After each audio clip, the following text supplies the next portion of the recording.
G'day guys, it's Clint Adams here from The Full Landscape. I'm here with Daniel Rensburg Phillips, a longtime friend of mine.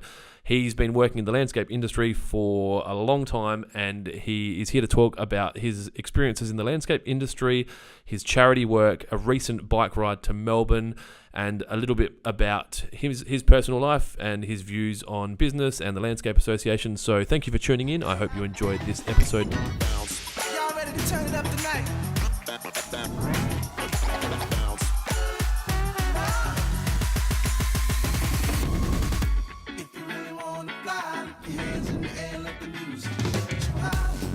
Today, we are lucky enough to be sitting down with Daniel Rensburg Phillips, a friend of mine of 12 years? 13 years, I think. So Daniel and I met at Newton's when I employed him to come and work as an irrigation store yard stock assistant, and then now we're here. So I guess for people listening, if you want to give us a bit of a background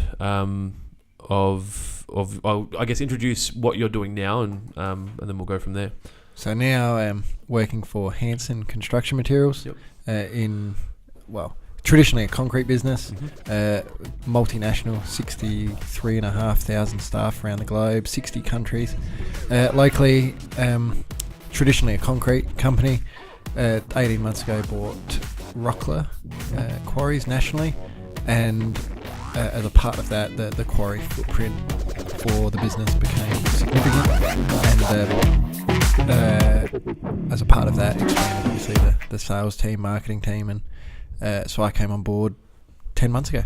So you came on board to sell the products that Rockler traditionally sold? No, so someone was already doing the Rockler stuff. Yep. I replaced someone in the hard rock operation, so the rubbles rock, and coming with the rock came into bluestone business, which is a bit of a national, the pretty stuff, the nice stuff, the high end stuff. So we're sort of trying to get it out of the stone age, I suppose, for use of a better term. It's probably nice to have that when you're selling rubble. Yeah, it is, because rubble is very much a commodity. Well, it's like irrigation. Correct. No one polypipe just becomes. It's a volume game. It's transactional. Yep. You're not sort of dealing with emotions where you are with the walling stone. And the fortunate thing is the walling stone's around Australia. So for us, it's quite an exciting sort of model that we're trying to roll out. It's the only Hanson quarry in the world where we hand select stone. So every single piece of stone that goes into any landscape job. The one that you work from in South Australia. Too. So do you have other stone quarries in Australia? So we've got rock quarries, but they don't have the same physical attributes of the stone. The pretty stones. Yeah, correct. So you ship that across the country? Yeah. So it's the most cost effective place to use it is in South Australia. Correct. Obviously, there's no transport miles. Well, you still got 50 minutes or 50 kilometres, whatever it is, not from a day or 2 days. No, whatever, correct. Obviously. So and look, we're doing some work with some people in Brisbane. And freight's it's such a heavy, it's a dense product, isn't it? Correct. So and you can't be shipping one pallet, So as a business, we've had to work our way around a lot of that stuff. And Bernard Clifford, who was the owner of the quarry prior to Hanson, he's put his whole life and soul into the place, and is an extraordinary person. Is he still involved? Yeah, absolutely. So we needed his skill set. There's no one within Hanson that could have easily taken that on. So there's been a bit of a transition from Bernard through to myself. It is a very complex product. In the way, I'm not a stonemason. I'm not even a tradesperson at all. So Bernard's got that skill set as a mason by trade. As a picker or as a manufacturer? Because I know the stone obviously exists naturally, but you then... So the stone exists in a quarry. And traditionally, quarrying, you blast, you drill and blast to end up big rocks into small rocks. Because you don't need precision. So correct, because then it goes through a crushing process. Then it's irrelevant. It's going to be dust eventually. Yeah, essentially, become smaller and smaller rocks for various things. So this is exactly the same quarry face in the quarry, but we blast to shake the rocks off the wall as such. Blast? A softer blast. And look, there's some really talented blast design people in SA. And so we blast for that way. We then scoop up with a loader. Yep. Put it into sorting lanes. Okay, so how big is this loader? Like, it went big, like 20 ton or whatever? Or? 3.5, 4 ton Okay, bucket. so It's a big loader. It can pick up a rock. No, so it picks up. So the blast, the way the rock is, and it's probably hard. You might have to watch the video for this. Yeah. But it's sheets of rock is the way it's formed on a 45-degree angle. And so we basically break sheets of rock off. So some sheets might be, I don't know, 600 by 600. Yep. Yeah, they're small enough. They're not big boulders. They're not. Yep. And so then what we do, we end up with a lot of small pieces. So Yep. 300s, 400s, 500s. Loader scoops it all up and sorts it into 4, or tips it into 4 sorting lanes. Yep. And then some of our guys go through and physically hand sort, whether it's a walling stone, whether it's something we can cut into a dimension stone for a paver or something, Yep. whether it can be a walling stone, a veneer. Yeah, so and then from there it sort of gets processed off into. So nothing's wasted, kind of thing. Like they all have their own place. So the fortunate thing is from the masonry there is no wastage because we've got the quarry operation. So we have an overburden pile. Yep. So the sorting lanes are cleared with the loader, pushed over an edge, and then that then is recycled back through aggregate to make rubbles or hot mix sealing aggregates for. So there's a job in South Australia that no one would really think of. Correct. There's guys blowing up stone with dynamite. Yeah, so that's all contractor. That's not us. But that ourselves. exists. But yeah, like correct. someone could go like leave school and become a blast person. And blast not have technician, to, and not have to travel and Correct. go to the mines. They could And I think we're only having the conversation in my office this morning. Quarrying is never going to go away. Have you got the supply? I mean, I understand that. Like, how many? Is it decades away from you running out of stone? We've got... so the reason we bought Campman 2 based on every quarry, it's not a fine... It's a resource that's going to come to end of life. Yep. So we're no different to any of our competitors in that space. Yep. We need some surety around supply of aggregates, especially for concrete, etc. And Campman 2 gives us that surety and that reserve of... So there's a lot of work to be done, but there's probably in the vicinity of 500 years of stone. Oh, wow. Out at Campman 2. Okay. But again, we've got to be delicate around the environment. And I get that. You know, that's crazy. It's huge. Yeah. It'll see my lifetime. Because I'm expecting you to say, oh, look, 15, 20 years, we need to start thinking about buying the land behind it or whatever. So as an organisation globally, Yep. We do a lot of that. Yep. We've got a lot of people in geologists and things, greenfield sites that could potentially be something somewhere in the world, and I suppose it's like a finance model around. It sort of sits on your balance sheet. So you got to find that balance between owning too much. Well, you've almost got cash in the ground, so you've got to find quarrying is quite complex. Yeah. I obviously my time at Newton's probably took it for granted that you just give me my rubble. Correct. We just went to a quarry and said we want PM2 or PM3 or whatever. We got technical people, and I'm talking highly skilled technical people, geologists. Yep. All this stuff in the background. Environmentalists. We've got environmental people. We do a lot of that. We subcontract a lot of that out. That's something because then they model the quarry and stuff like that. But globally, we've got some incredibly talented people. And we're just digging a hole there and putting it all. It's there. So I think the number I did a training course through work recently. I think it was the average person consumes 7 ton of quarry materials based in on the amount that leaves and the number of people. Like they've just done an average. So, per capita. 7 ton. 7 ton roughly. per year. Yeah. So that's based on building houses, building roads, footpaths, stuff that you don't think about. Yeah. So every piece of every concrete has. Do you know where? Sand. I've heard a thing that like concrete's the second highest sold commodity in the world after water. I can't validate it, but so rubble would have to be up there as well. And well, stone. I suppose you've got your aggregates. In the concrete. In the concrete. Yep. I mean, you've got water in concrete. Yep. So I guess selling concrete is going to be one of your very high turnover businesses. It is absolutely because it's a big revenue. Everywhere. It's complex as well. Yeah. And again, we're not reinventing the wheel with some of this stuff, but You got fixed use trucks. Yep. So it's not like you can buy a 5-ton tipper, drop the sides, put pallets on it, put a machine Like your on trucks it. are Your only... trucks are fixed. Your plant can only do so many hours, so many meters per hour. Yep. Again, we've been doing it for a long time. I Yep. think we're good at it, but So you start. So you've got to think about scheduling for concrete and how many trucks can go out in how many hours and how many days. Correct. And for a customer, you want to think around. Servicing a customer, because you've got a small amount on a truck and a small amount on the second truck. Yep. So to get consistency, those trucks need to be spaced evenly. Yep. And the landscaper or whoever it might be who's finishing the project, needs it to be consistent and setting, and so it's really, really complex. Do you do any, I guess, Uber style surge pricing in reverse to try and encourage people to use trucks at different times or anything like that? Because there's a little bit of. Can you give that to Matt and just tell him to deal with any phone calls? There's a little bit of that incentive around. You know what I mean? Like peak period, yeah, but it's not. It's probably more of a. There's potentially an offer of. There's a little bit of that, I suppose. Yep. And that's obviously private IP of the company. We don't need to go into that. Like that's all good. So you obviously, I know a lot about your background, but for the people listening, tell us, I guess, what you wanted. Did you always intend to? What was the plan growing up? Like you were at school, were you going to become a doctor or? I've always loved emergency services. Yep. I wanted through high school to be a paramedic. Yep.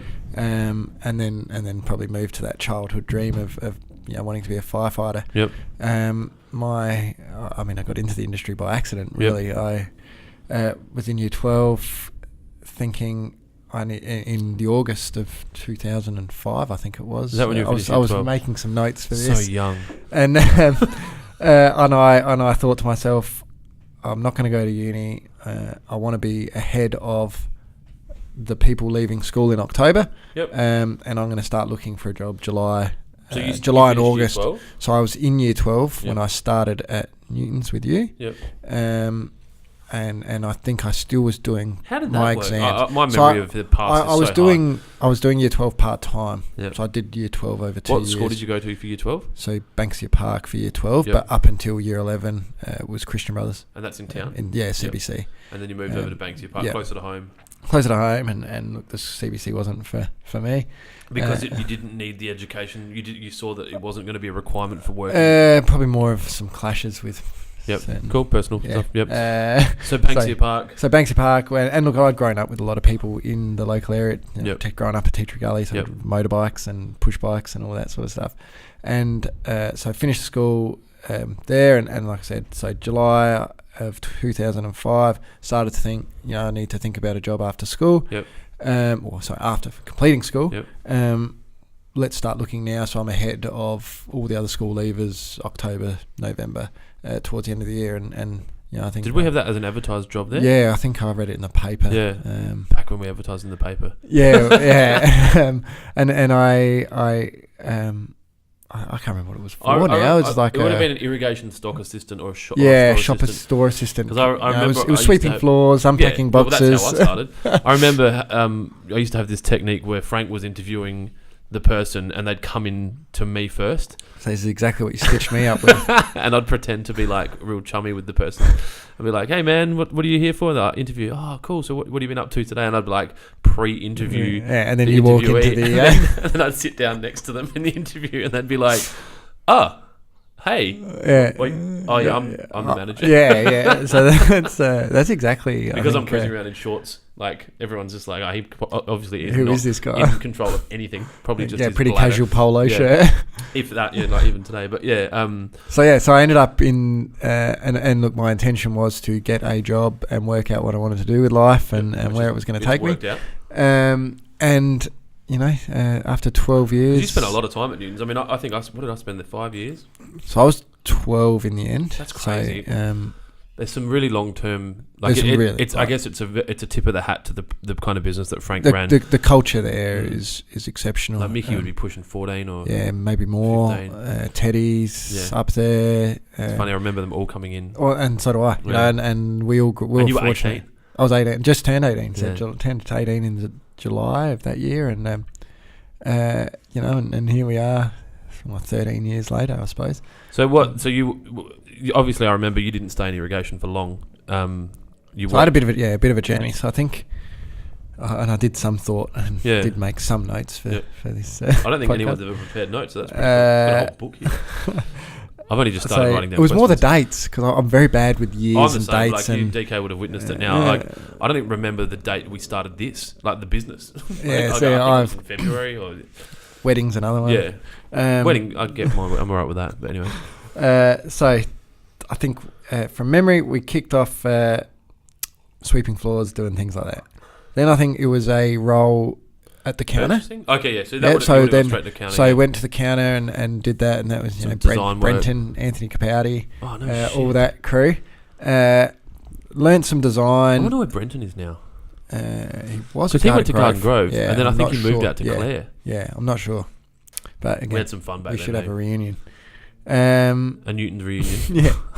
And then we grew the irrigation business to a reasonable size. Well, we would have doubled.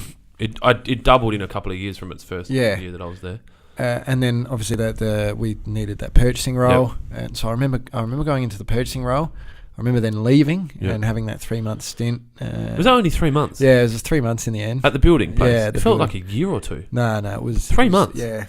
So that's what disappointed me the most. I didn't get my long service. Because I'd had a 3 month. Just like, gotcha. 3 month. So you had a 3 month break inside 12 years. So you did 6 and 6 or something? I think it was like 5. So you got maybe not even pro rata. Yeah, 5 and 7. Look, and it's funny. I think too many people worry about that kind of shit. Oh, correct. You can't go through life. You know, I speak to people a lot and they're like, oh, I'm due for long service. And that's why they have it. And they're holding out. Because it's such a 1980s, 1990s thing. Like, you know, like work for me for 40 hours a week for the whole of your life and I'll give you a gold watch at the end of the thing. And it's not like that anymore. And no, it's changed dramatically. You see the economics of it and go, well, I'm going to leave and take a pay rise or better conditions. Even the economics as a business, someone running a business, you know, dealing with long service leave and I look at teachers, you know, taking the entire term off. Yeah, you know, like it's the disruption massive. of that. I mean, I get it. I get it too. But if you're in a job that you don't like enough that you need to take 10 weeks off, maybe you're in the wrong job. But then the other side of the coin, if you're 50 or 60 and you've worked your ass off, and you've got grandkids, or my stepdad worked for ETSA for like 45 years. Yeah, that's a like big stint. The majority of all of your adult life. And then it's nice to be able to go, okay, we've saved up, we've paid the house off, we want to go to Europe for whatever. Or if someone gets sick, that's always correct. there. And then you got that security. Well, that's something I've had to start worrying about now. Like we've got liability. I've got an 8 year now, so they kind of. So yeah. Anyway, so then obviously had lunch with you and Frank, and within a month was back. How did that come about? We were staying in touch because we were friends. And we've always been not like now, mates. So that happened, came back. And if I remember correctly, I went back as a business development role, perhaps sort of helping Frank a bit. So Frank still had, we had Robbie Rendy, sales manager, and a couple of other supervisors and things. I remember getting to the Christmas of that. So that must have been July or August. And I remember getting to the Christmas of that year, and the person that was doing sales supervisor come sales manager type role went on Christmas leave and sent me a text and said, I'm not coming back. I'm not that I don't like day-to-day sales. I think the way I think probably allows me to think at a higher level. Than, I understand. Than a transactional. So I think that's also like an age thing. Like, it's not that I don't even not like day-to-day sales. Like, I can work behind the counter and I can. And I think that you just become more experienced, and then you add value to the business in other ways. Correct. And then you've done that. It's like anything. Like, you've done it. Yeah. So I remember ringing Frank and saying, look, John Smith's moved on. Yep. maybe I'll step up and take on the sales manager role. And that at that stage was the sand and metal business and the irrigation business that we'd amalgamated into one. And so I stepped up to that under the guise of Robbie at the time, who was sort of the GM, Frank's right-hand man, moving, sort of running, calling a lot of the shots. And then I think it was within a year. He was a great operator. And I put a lot of my success both down to Frank and Robbie. I probably Robbie. don't acknowledge as much. I mean, I definitely acknowledge that I learned a lot from Frank, and I probably don't acknowledge enough of what I learned from Robbie, because it was so passive. It was just by being in the same room. And I think, a lot of stuff Robbie did for me over the years. Yeah. He was a great friend and a great leader. And there was never any... It wasn't... there was no ledger, like, you didn't owe him. It was just the way he was. And I think it's the way he still is. And I still keep in touch with him. Building? He's a builder. Yeah. So... and does inspections and I can't think of the term, but building building, I think that's what it is. And so he actually did my place when I built last year, 2 years ago. The inspection. And his final building inspection. Well, all the way through. So I think I paid for like 5 inspections at the critical points. Because you've got a site supervisor, but who knows? And then and for me, being in the industry and knowing people and trades and builders, I had commercially wanted to distance myself from any defects. Because I remember you saying you used a landscaper that wasn't a customer of Newton's. Yeah, because you didn't want there to be. I don't want to be I don't want to commercially affect. Yeah, but if I'm not happy with something, I want to be able to say I'm not happy without rather than going without lost a customer because Daniel's been a dick to them. Correct, and whether I'm being a dick or not. No, that's the all negativity. People don't like conflict. Yeah, and so. So I ended up taking that. Robbie then, I just think, decided to leave. Yep. And I remember sitting with Frank and the discussion of there's some big experience leaving and Frank needs someone to lean on and I wanted to learn and develop and so I sort of stepped up into a quasi GM come business manager, business development, looking after sales, marketing, purchasing. It's very much. I remember it more like it was hard to put a title on what you were doing, but it was pretty much like a fixer, like at the or time, an assassin. I need a ninja to be able to go, okay, this has gone wrong. You've got lateral thinking capacity. Go work it out and come back to me with a solution. And so we did a lot of that, and then over time, sort of built. Sales is a big part of any business when you're like this, no different to you. And then, so very much on sales, and then you got to look at your efficiencies. And we were fortunate. We had great operations managers through the years. We had great supervisors, great purchasing guys. We just had Frank had a knack of employing really good people. A lot of it was on gut as well. Correct, because we never rang. I never rang references. You get it. Look, I probably don't now. I think that the world, you kind of look at people's social history and their online. Everyone's got a presence. Yeah, exactly. So, and so and a lot of it was on gut and if there was, I am probably no different to you. I'm walking into an interview, and I probably learned from you just to grab that coffee and have that 5 minutes. I never really prepared for it. I think an interview is really just about getting a gut feeling for the person. I don't think anyone hires well, and this is not an original idea, but it's really about how you manage them in their first 3 months and determine whether or not they're going to stay more than anything. And it's a great place to work. It's some great opportunities, and we had some fun there as well. Big hours. I think is tough, and when you're the size of Newton's, 6:30 till 5 every day is a tough roster. I used to just do it. Correct. When we did, but society don't do that. No, that's right. And I had some guys having a cry. I don't know if it was my guys. They were saying something about going home or doing this, and I'm like, I used to legit do 6:30 till 5:30 every day. Yeah, and the Saturdays and the Sundays. I don't want a badge. I didn't want money. It was I was enjoying it. It was about the success and the friendships. We were growing the business. It was fun, and we're friends. It's almost like rather than going to the pub, you'd stay back and work together. Yeah, just do 2 hours of that or whatever. But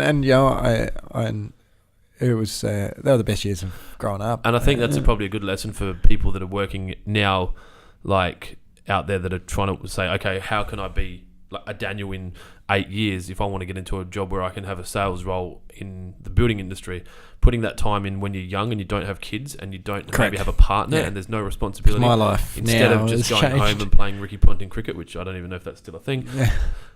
Do an extra couple of hours, not because it makes your boss more money or whatever, because it hardens you for I think later in life. It puts you in good stead. Yeah, because for people are watching everything that correct. you do. And I used to love employing country people. Country Yeah, people have because they an work so incredible hard, work, yeah. and I use the term with no not to be disrespectful do it to for people anything, that have but bought 5,000. I found over my years of experience that people that had been born and grown up in the country and on farms or with parents that were fruit pickers or whatever, incredibly amazing work ethic. Yep. And people are remunerated for doing work now. It's not often you do work for nothing. No. But I think you got to enjoy what you do. I think that you'll always get payment for the work you do. It might just not be tomorrow. Correct, and that's the way I looked at things, and I was fortunate. Well, Hanson wouldn't have come and approached you. I think that's probably how it happened. If you weren't noticed, do you know what I mean? Like it wasn't just Frank watching you. It would have been everyone in the industry and everyone out of the industry and anyone that you've met and obviously that's right. connections And you've made through your wife and connections and but networks, your connections weren't accidental. Like it's symptomatic of your personality. No, and like through, you get along with someone, you build correct. a rapport with them, and so my I suppose the journey was there, and I can't remember the year, but 2013 maybe. It was time to expand and go to the next level, and we went, and Frank and I had looked at a yard in the southern suburbs, and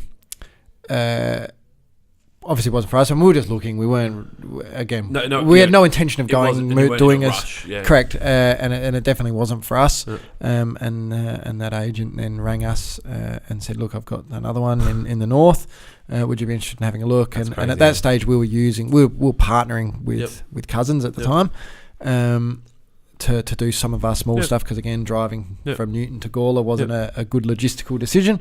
Environmentally, I mean, there's 100 reasons for it not to. And so within sort of 3 to 6 months, that deal was done, and so then I had a 6-month stint out at Evanston getting that all set up. And were you living at McGill then, or No, I think I was living at Enfield. So it's still geographically close enough. So moved in with Leah at that stage, I think, and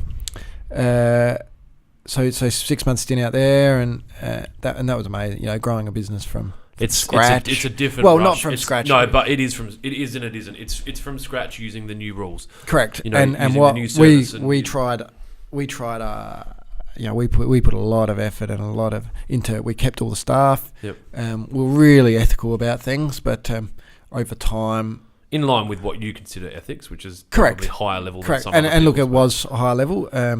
We look at time trucks taking yards, and again, you've got that many staff. We had 30 drivers. You need to manage those things. At the new place? This was at Newton. Yeah. And so you can't have one rule for one at one side. Not at all. So over time, we implemented that. We traded as Cousins for a long time, and then over sort of 6 months, phased that out, built the Newton's brand. Second location is one of the hardest things I've ever done.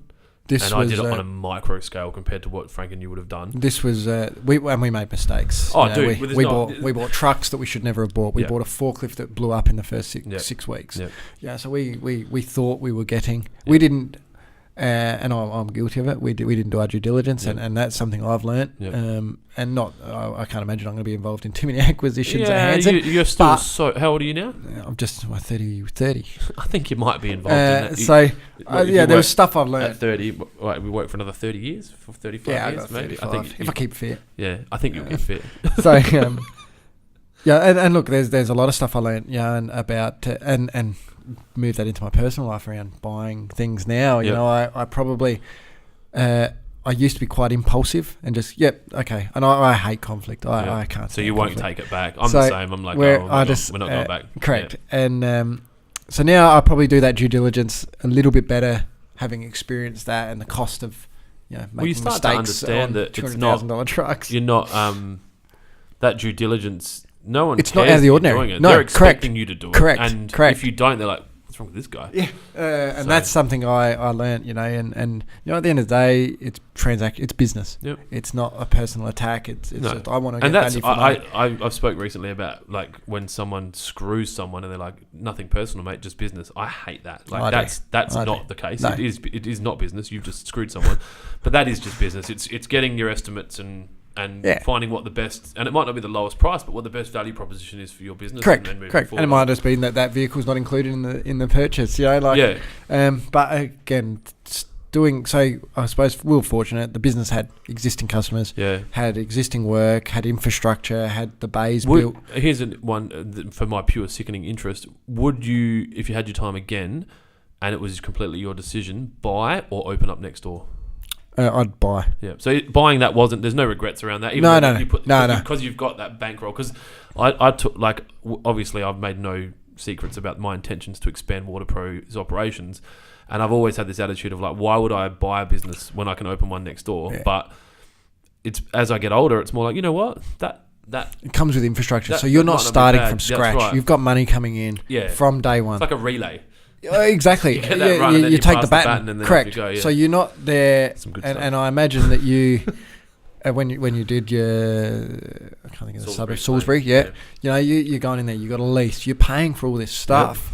And with no one's with walking in. Correct. Dude, yeah. that So was whereas so challenging. whereas you go and buy, whatever. Yeah. For us, all buy of Reese's Cousins. stores, yeah. Yeah, we go and buy a Cousins garden supplies. You've got customers from day one. Yeah. You've got money. Well, there's. coming in. I'm not sure if it's on the market, but I know there's an irrigation shop out north that is available to purchase, and you know it's a good location. It's next to a sand and metal yard. Yeah. Like it's a desirable location Spot. for the right person.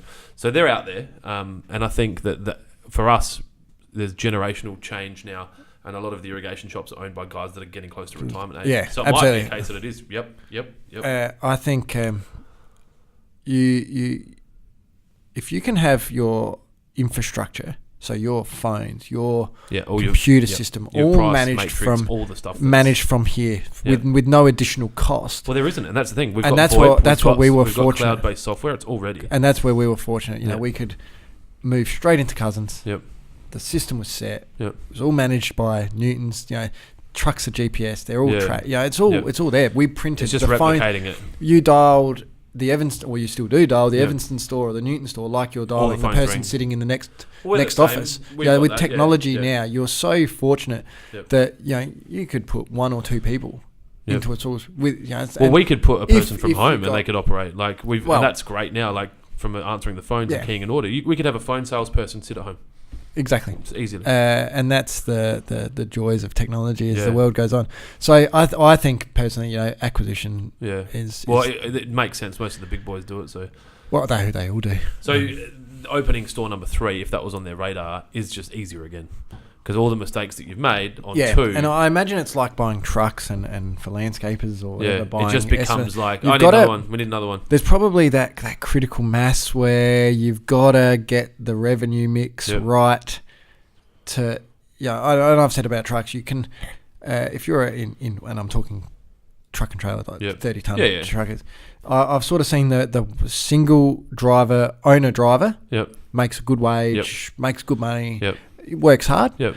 You get your 2s and 3s. Where they've got wages for 2 Wages, guys. so you might be driving Yeah, one they got- and you're managing 2s, second and third. Yeah. Those 2, second and third, don't treat your equipment No. like you do. They won't. And then, And so well, you there's get- rare ones. I remember a driver at Newton's called Drewy who treated his loved it. trucks like they were if he could fit them in the house, they'd sleep Correct. inside, kind of thing. But he's a rarity. And they are rare. So, and then you get to that critical mass of 4s and 5s where I think you can start to then remove yourself. Or have a mechanic. It becomes a business. Yeah. You get your little service truck. Yep. You've got 5 people driving, Yep. and you are managing those trucks day. You're taking your calls. Yep. You're not on the road. You're Yep. not dealing with. You're running your business Correct. now. You're not in the not business. In the business as so, much, yeah. and I suppose that's where yards, Yep.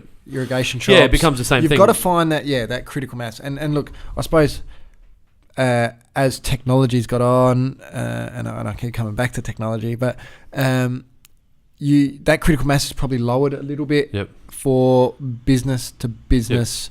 Like Yeah. you could easily just go and buy a business, Yep. chuck your computer system in there, your people, your uniforms, Yep. bang, you. That's right. You're done.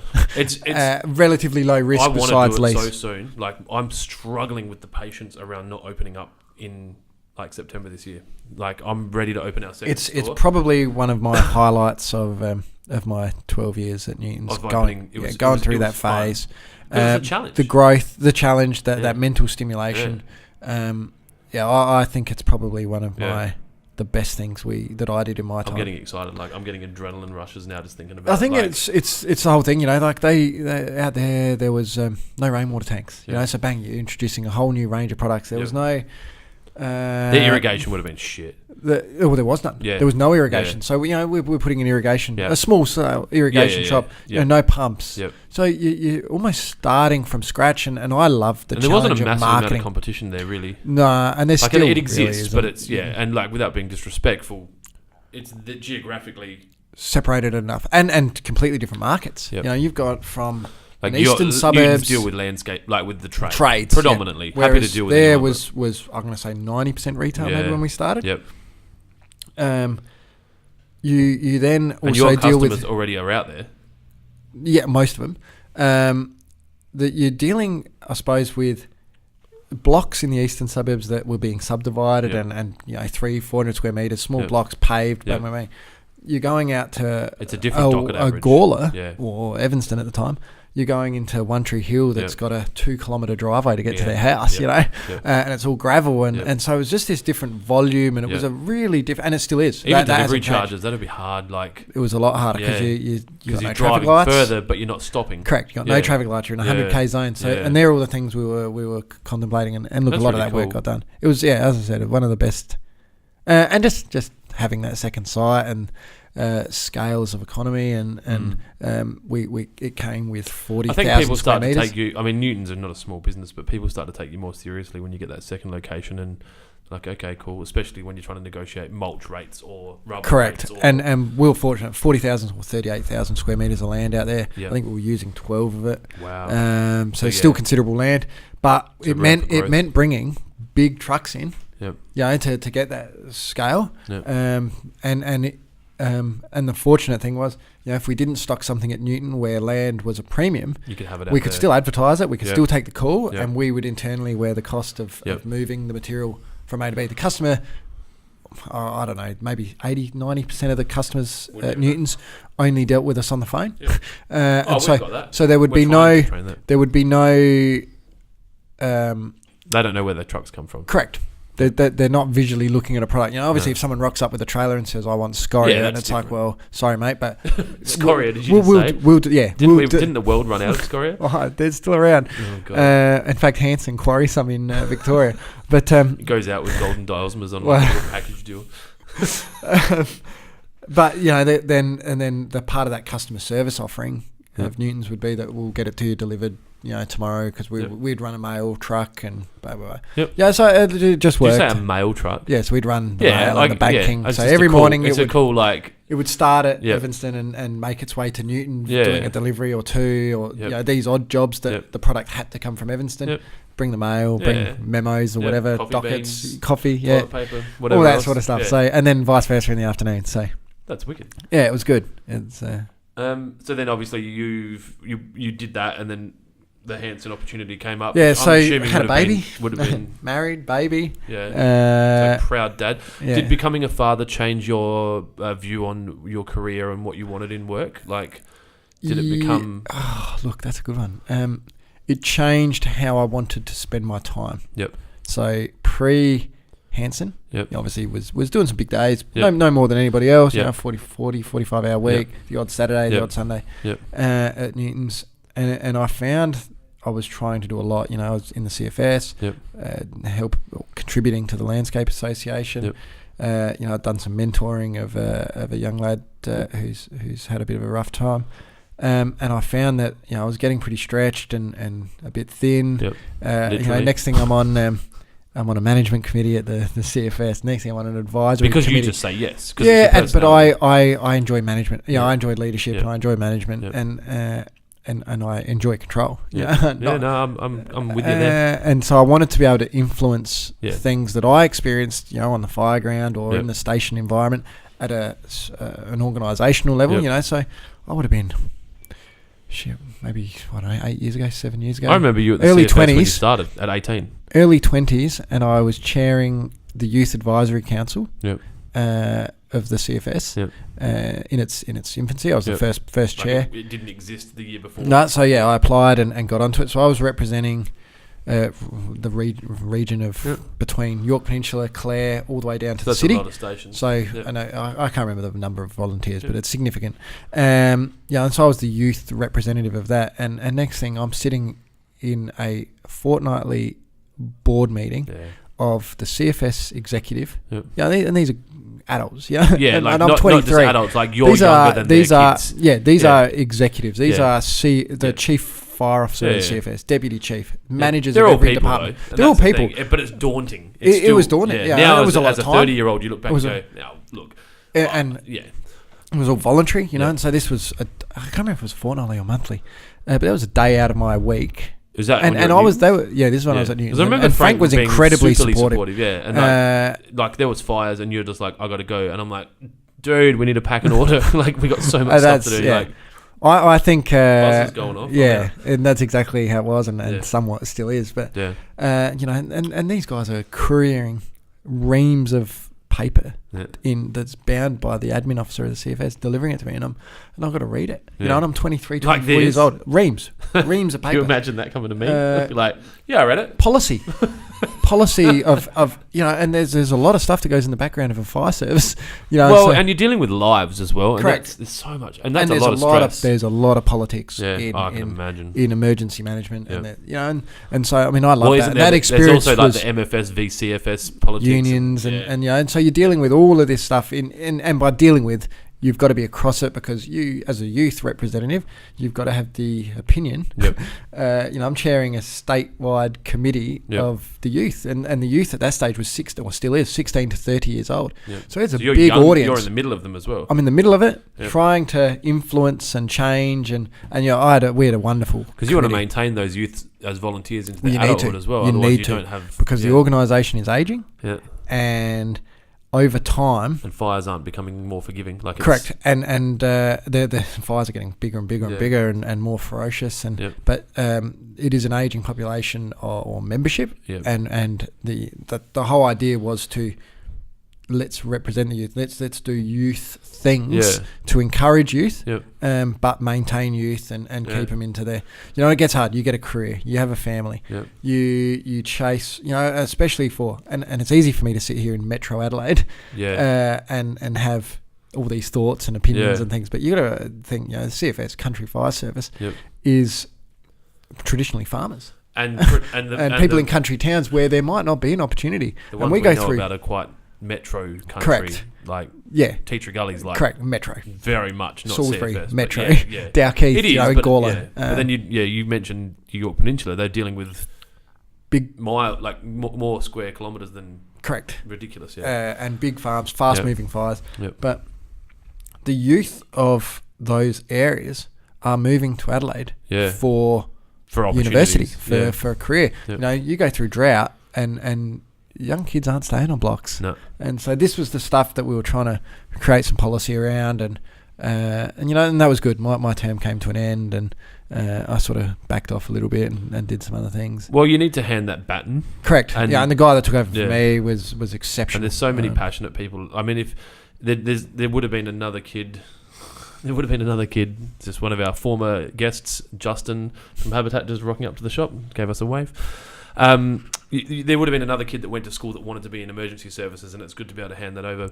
There's a lot of parallels there in the landscape, or I guess market now, where we need a youth. Almost, I think the MLSA need a plan for bringing more youth into the market, because there's like, even last night I was messaging a client. He asked me to share his Seek ad, because he's looking for landscapers and everyone's looking for staff. And if we don't have, it's going to be the same problem. Like, I agree. People, and I think we're, obviously I'm on the board of MLSA, and I think we're heading in that direction. I think there's some groundwork that needs to be done, and I know you've obviously spoken to Inika. There's a lot of work that's in progress. I think the work that Frank Ross has done around licensing. Is exceptional. Well, and this is what needed to happen. Reputation, and then the youth are like, "Oh, that's an actual job." Like, correct. We're creating careers. And that's where we've got to lift the profile. Social media has moved the goalposts around quality of work, I think. You see your Robs, your Landscape Techniques, Yardstick, all these guys doing. Better mention him, he's here. Doing exceptional quality work. Yeah. You know, you look at Hungry Wolf and their concrete. Yeah. You're creating an environment. Well, then now even that's- guys we went to that site that Rob's working on at Medindi, which Hungry Wolf did some crazy Yeah. work there, and Rob's guys were able to be there when yeah, Hungry I think Wolf I did saw it all on. And then, DK's got a video going up today, maybe tomorrow, of that. We did a walk around on that site. Yep.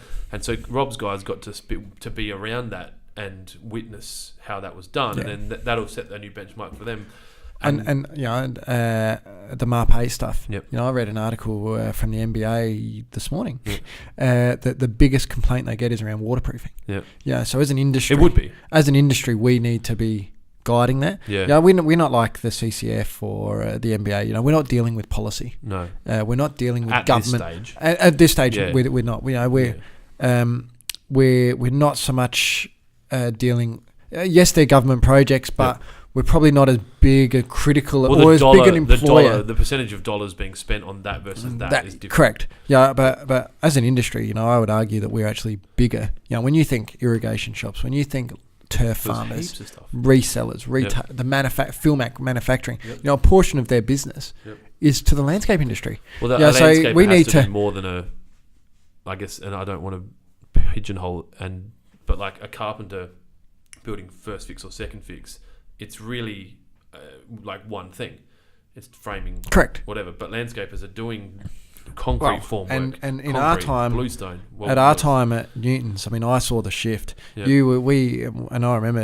We talked about that with Justin. Like, you've got irrigation only. You Yep. had paving guys. You had a guy Yep. that did retaining walls. You had Yep. 5 or 6 different trades. Yep. And over time, I saw that shift. You know, and Steve Burrell was a classic Yep. of just an irrigation guy. Next Yep. thing now, he's almost a landscaper. Yeah. Was Yeah. almost a landscaper. And I saw a lot of guys.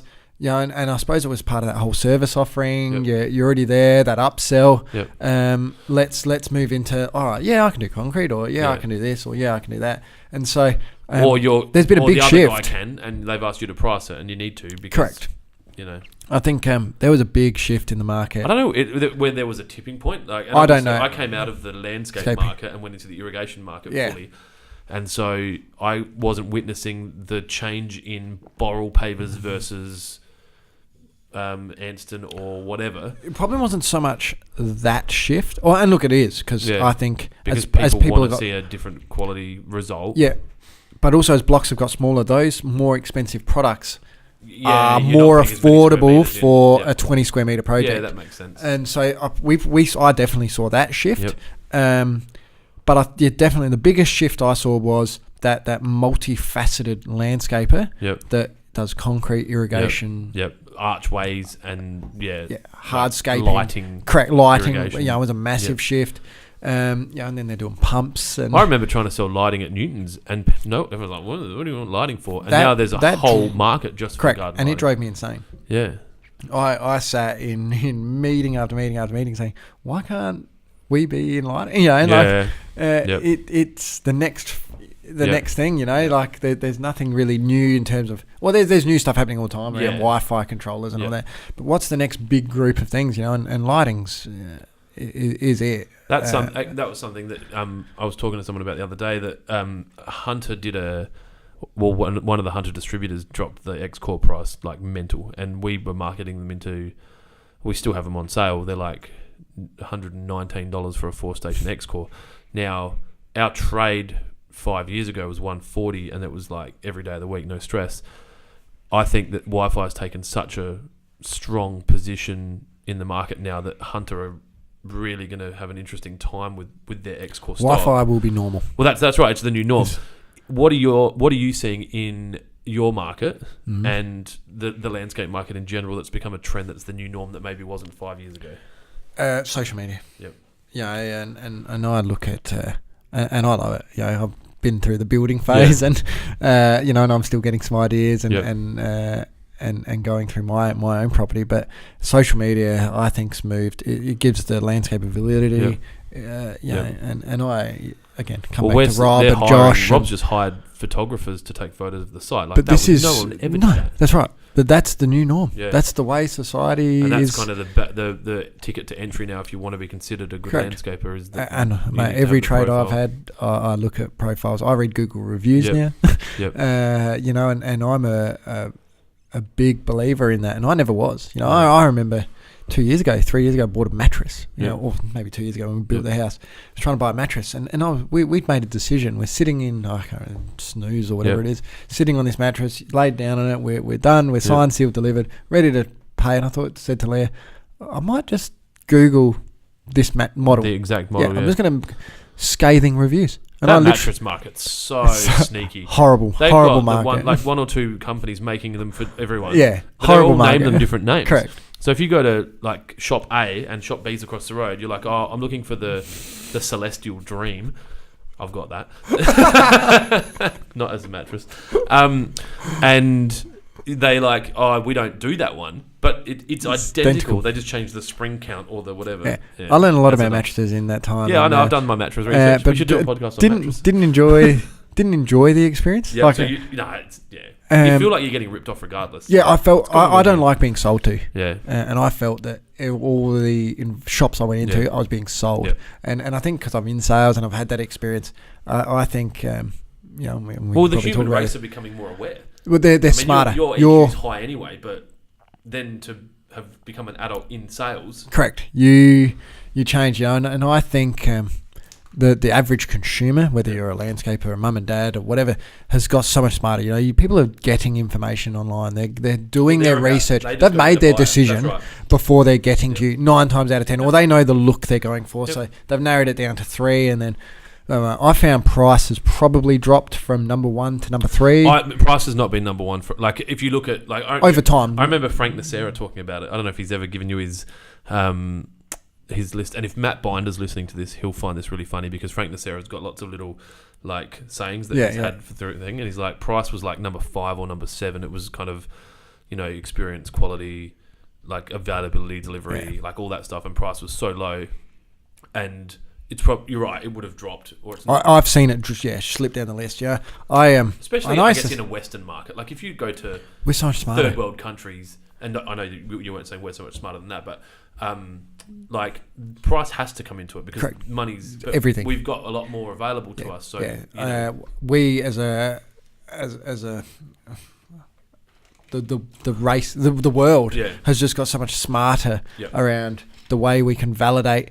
And you've got to be, everything. You want to be comfortable. Yep. Yeah, I'm in the market for a pool. Yeah. Hey, me too. We should do actually, if Celeste's listening, I'm not, but I'm pretty much putting a pool in, and now I'm working out how to get it through the Celeste barrier. Yeah.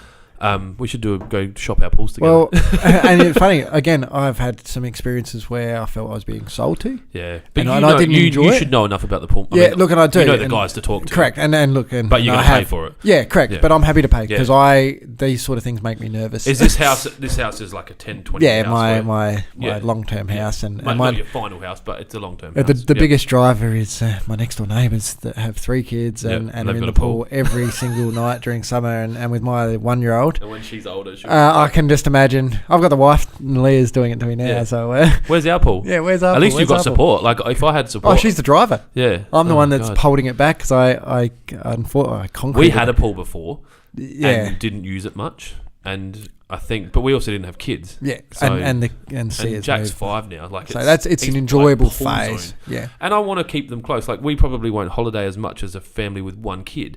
Because we've got 3, and it's just, especially with the twins, it's a pain in the ass flying. You want to be 5 of us. Correct. When you're outnumbered, I mean, it's a blessing, but so we might spend more time at home and do local travel.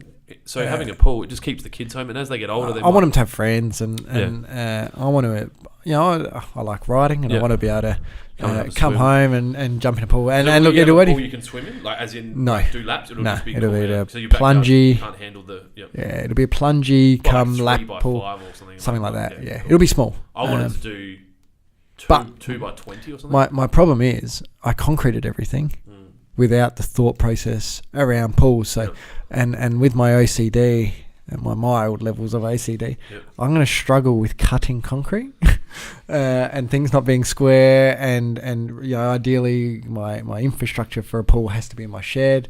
And my concrete in my shed is stunning. And I'm not sure. This is what 12 years of working in an Italian business does for you. my OCD around cutting and concrete. Yeah, and I mean, I'm just going to have to get over it and just bite the bullet and do it. But I mean, you could cut it and then coat it. Oh, look, Like there's paint also it. that's right, and Yeah. and there's something I'm just gonna have to deal with, but it doesn't keep me awake at night. It just What's the stresses greater me. pain? Not having a pool. Yeah, look, at this stage, we're coming into winter. It's not that big a Well, deal, that's the but thing. come like, warm, you we're need to be about thinking about it do our all whole now. backyard. Yeah, and that's so the thing. Like, the side of our house will come down, and we'll be able to go straight in and do the whole thing, Yeah. and come out with the pool. So I put the roller door that you can drive through at the back. Yeah. So I got the double So at the you front, knew- single at the back, because I knew that I my first property I built. Yep. I did it the hard way. A lot of shovels and wheelbarrows, and I said when we were building this one that we're going to start with a level. So as soon as we had access to the block, I ripped 1,100 ton out and leveled the thing. So you knew. And again, could do those things. You're in that market. I was in that market. My parents own trucks, and Oh yeah. So does your dad still drive? Like, he's yeah, still. yeah, How many so- trucks has he got? 3, I Yeah, think. so he's in that my brother, three-truck my younger business. brother. Different story though, Okay. because your brother would look after the truck. Well, and he That's- owns one of them, yeah, and, okay. and they're in a good space. They're all and- good. Yeah, great. I Yeah, I saw you see your mum every now and then. Mum's at the shops, I think but at Coles. Now. yeah, that's So- right. I see her at Coles every now and then. So you take care of Can Man 2's social. I What's try. Yeah, and it's I imagine it's a hard social to do. So we as a business have a no social media policy. Like, what about podcasts? Well, this is more personal. This is landscape.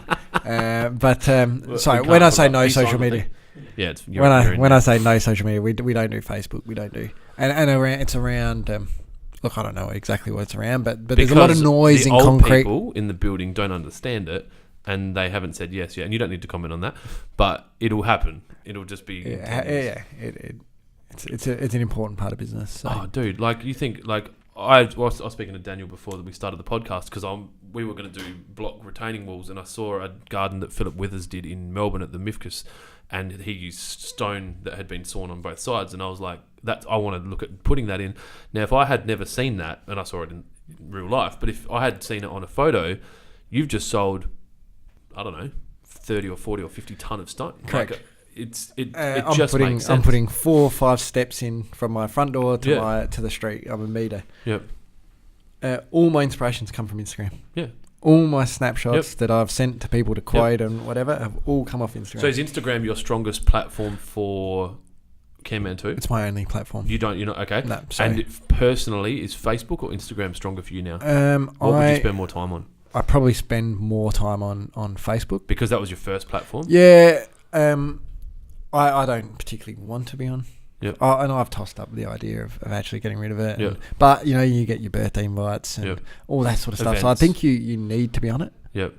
In some capacity. That's an interesting comment because I agree with you. I don't. And I think it's funny yeah. that the world's got to a point now where there's a platform that you need to be on. Correct. And it's more about communication. I don't remember the last. I mean, we've got some friends that have post invitations and stuff still, but I would say 90% of my invitations come through. Well, it's just an more event efficient. on Like, Facebook. what, you're going to post an invitation Correct. to someone to Yeah. what? Hand deliver it? What's their address? Yeah, I don't know. exactly. Facebook.com/ named 6943. So I'm probably on Facebook more. I like Instagram better, but then I suppose it's. I read stuff and There's having less bullshit on Instagram. Yeah, I think having a daughter that's one, I'm not scared of the world she's coming into, but I'm conscious of the world and the way it's going to be and what control. And you're probably the same as your kids grow up. More around body image and all that sort of stuff. My oldest is a boy. Correct. And I've got a daughter too, and I definitely treat them. I think I treat them differently. I spoke to Jack last night. Like, Lucy fell over, and I was like, "You need to protect her." And he's like, "What about Connor?" I'm like, "Don't worry about Connor. Like, Connor's big enough and ugly enough to look after himself. You look after her, and I'm talking for life. Like, she's our only concern." Yeah, So, So, and I think again, it's not something I worry about. It doesn't keep me awake at night, but it's something that's there. Well, Jack wants to start a YouTube channel, and I spoke to DK about it, and we haven't gone live with it because I don't know enough about the management of his brand if it explodes, and it would. Like, and I could use, if I had, you think about my social media strategy right now, if I had photos of twins in everything we were doing and all this other story, and I just don't want to use them as pawns like that until they choose to. Now, Jack's chosen to have a YouTube channel, but I'm still not, he wants to do like toy reviews and that kind of thing because he watches it and he loves it, and it would explode. But then what happens if we live in a world where there's some pretty bad people. Correct. That's someone's like, I like that child. I'm going to go find that house or whatever. Exactly. So exactly. That's where there's some. But I think not having it's not the solution. You need to have it. It needs to be managed. Them, because everything that's going to be important for your children or child moving forward is the stuff you do in the first 5 to 8 years or whatever. Yeah. After that, they're on their own effectively. Like, you're going to feed them and you'll be there to help them and stuff. Yeah. But you've got to teach that stuff early, so it's a hard one. But anyway. I mean, she's 1 and she knows how to turn TV on. Yeah. Yeah, and we don't watch TV. No. But she knows that the remote on the couch turns that on. I don't know how early it was, but Jack could get onto the TV, get to YouTube and find what he wanted to watch. And, she's not quite at that phase. But that's like 3. It's pretty incredible. Yeah. Yeah, and you watch the natural... Yeah, like it's almost like she was born with the ability to swipe. Yeah, like I move her finger. She's got to swipe. Yeah. I've not been. None. But it's one finger on the screen of a phone. I got married and maybe before Tinder. Yeah, same. So I've not used it. No, same. And look, I don't have many regrets. It's moved that space. It's a disruptor to going out for dinner. And it is. Hi, can I buy you a drink? I travelled. I've been in Melbourne a couple of times in the last week, and I think there's nothing. Like I walk into the airport. Everyone's on their phone. Everyone. There is no conversation. Though. I've been in like the Virgin Lounge, and there's dudes just like, and I'm just like watching over. I'm like. But it's all apps, like there's no conversation. The world's... But they are conversing. That's the thing. They in their own way, or in this technological way. And I understand what you're saying, and I agree partially. But then you look at, and this is something that I got from Gary Vee. You think about the kid that was at school that had no friends, but now they've got 6 friends online because they have an interest in stuff that no one at their school has an interest in. So it's just how it's managed, because there's also 6 people that are telling them that they're this or that and making them feel bad about themselves. So we live in a as humans, we will take anything and make it unbelievably good and unbelievably bad. You think about guns or cars or whatever. We will find a way to make it really bad or really good. So it's really just that human making good humans. Do you have any bad habits that people might find interesting? And not the usual job interview like, I spend too much time exercising. I don't. You spend too much time on social media? You're not... Look, I probably do. Yep. I'm probably not... Do you switch off when you get home? Yeah. Yep. So you fairly well. Yeah, look, and I'm fortunate. I got a work phone and a personal phone. A pain in the ass, but... I noticed you got 2 phones. Which leads into my next question anyway. But... I can pretty well switch on, and what we're doing, it sort of finishes at 2-3 o'clock in the afternoon. Because you're dealing with people that are at the pub at 2 or 3. Yeah, well, that's the space we're in, and I can definitely switch off. Yep. I couldn't in the past. I have been very much a thinker and you're because you kind of become addicted to it. I think. Yeah. I agree, you do, and I didn't know anything else. Yep. And so now to sort of go to the other end of the scale where I can switch off and enjoy family time. Is Hanson a family business? Do they encourage, not like they're owned by mum and dad? They Hanson, are, but like the people like culture. They want you to the be people switching culture off. is there must be a global leader. Yep. So whoever's at the top. They drive people. Doing shit right. Yeah. Our local leadership team are exceptional people. Yeah. And again, I think with some of that, you get tenfold in return. And is it publicly listed? In Europe, yeah. It is. So it's not on the Australian Stock Exchange? No. So you've got 2 phones. Have you got an Apple and an Android? One's a Microsoft work issue. What? A Microsoft? Yeah, I don't know what Microsoft make phones? Do they sell? What do you... Like you get it for free if you buy... They sold some to Hanson. You get it for free if you buy a computer? So... You know what it would be? It would come for people that actually buy the Microsoft Word suite, and not steal it. It does its job. The phone. You buy it. But I've been because that's a question I've been asking. I'm curious around a lot of the guys Apple. that we work with are Apple, and I think that it speaks to their designer style. Like a lot of the kind of landscape guys who are in a creative space tend to be Apple, and you're Apple. So DK. I've had both. I've had everything. Well, I had Apple. I've had BlackBerry. I've had. You would have had Nokia. I've had Nokia, BlackBerry. I've had an Ericsson. I think I've had. I'm Apple, and I think it was the functionality. You know, I've got an iPad, and So the ecosystem's got you. Mine was probably more. My biggest driver, and I'll be honest, was probably around the security of viruses and hacking and Apples and that open source of an Android. Probably scared me a little bit. And whereas Apple was controlled and I liked that control and functionality. Which was my reason I didn't like. I'm like, you aren't telling me what I can put on my phone. Whereas I conform in that space. But I don't think I've ever had anything like virus wise big enough that's affected me.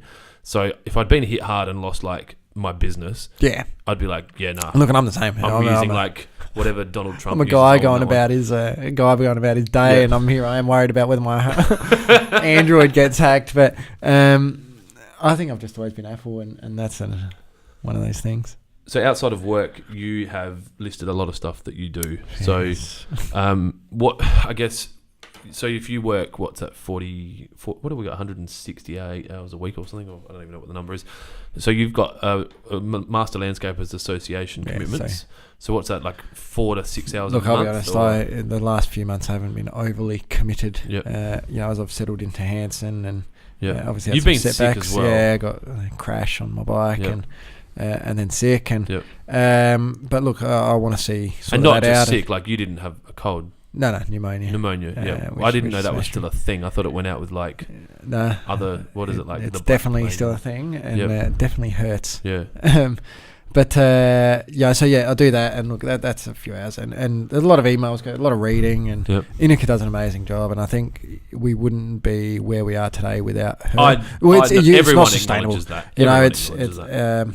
You were around in the early days when we were fiddling around. When there was no CEO. Oh, no. Well, there was no one to do the someone work. Someone came on board. That's right. And it was all voluntary. Everyone's trying to run their own businesses. You've got to get to that point. And it takes a lot of courage for people like Garden Grove, Newtons, everyone, yourself, to chip in money, to fund a role. Because we're not going to grow without it. So it takes a lot of courage. And Peter Waterwitz from Pete Soils is an exceptionally talented business person and an incredible supporter of the industry and a lot of industries. So I take my hat off to him. He's been the BioGrow team.